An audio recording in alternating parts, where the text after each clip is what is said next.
Section 4. You will hear part of a lecture about African penguins. First, you have some time to look at questions 31 to 40.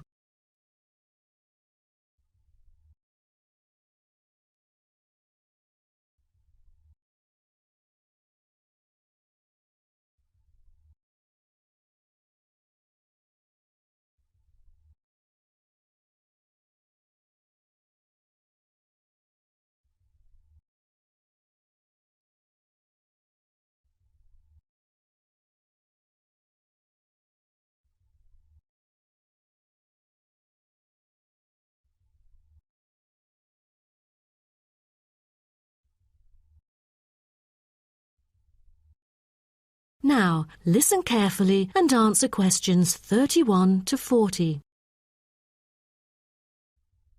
Good morning, everyone. Today's lecture is about a type of adorable animal, the penguin. When you think of penguins, you may picture them surrounded by snow and ice. But not all penguins live where it's cold. African penguins live in the southern tip of Africa. They are usually found within 40 kilometres of the shore and on a number of its surrounding islands. African penguins are also known as jackass penguins because they make donkey-like braying sounds to communicate. African penguins can keep their body temperature at a stable level, but their land habitat can get quite warm, so there are a number of ways for them to stay cool. They limit their daylight movements on breeding sites on land to early mornings and early evenings to avoid too much sun. The pink glands above their eyes can help them cope with the temperate climates. Like other penguins, African penguins spend most of the day feeding in the ocean, which also helps keep them cool. Being a type of small to medium-sized penguin species, African penguins average about 60 centimetres tall and weigh up to 3.6 kilograms. They have a black stripe and a pattern of unique black spots on their chest. Males are larger than females and have larger beaks. Even though they are categorized as birds, African penguins aren't able to fly because of their heavy bones. Their wings are more like flippers that make them particularly suited for life in the water. When they're on land, their flippers and their tails help them keep their balance and walk upright. African penguins begin to breed at the average age of 4. When a male and female pair up, they tend to breed together for the rest of their lives. Most other penguins nest and lay their eggs out in the open, but African penguins have a different approach. They dig holes under bushes out of their own excrement, called guano, so they are sheltered from the sun and predators.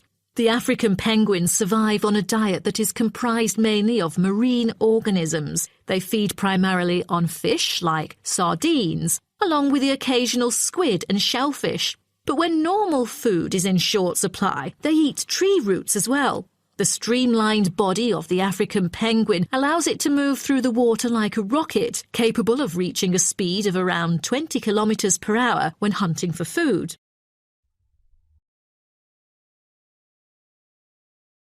The African penguin's smaller size means that it has many predators both in the water and also on dry land. Their natural predators at sea include seals and sharks. The biggest threat to them on land is not just towards the adult penguins. The penguin chicks are sometimes taken by seagulls into the air and dropped from above. The seagulls could thus feed on them. At risk from predators, young penguins are protected for about 40 days after hatching by both parents. They will leave the colony when they are between 3 to 5 months old and will return a few years later. The entire surface of their body is densely covered with feathers, which fall off during the winter. This process is called molting and takes about 3 weeks to complete. During that time, they are unable to forage. Therefore, prior to this, African penguins spend about 5 weeks laying down fat deposits. They generally live between 10 to 15 years. However, many do not reach their full lifespan. Their population has drastically declined. Approximately 120,000 African penguins remain in the wild, and their population has decreased by 90% in the past 60 years. They are considered to be vulnerable and have been listed as being endangered. 2 major factors have contributed to their decline. They are struggling for nesting space due to human disruption and competing for food due to overfishing and pollution. With the limited number of breeding pairs, survivorship becomes difficult for African penguins. This makes them especially vulnerable as environmental conditions change or an outbreak of a disease occurs. For instance, avian malaria has caused 27% of the captive breeding penguins' deaths annually. The more genetic diversity there is within a species, the higher the likelihood that at least some of the individuals will adapt and survive.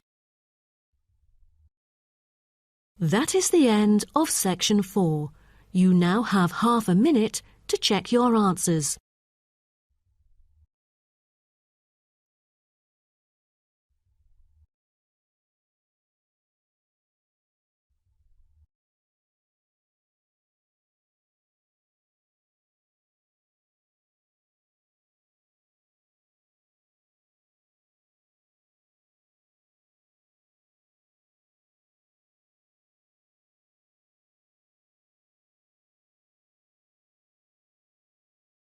That is the end of the listening test.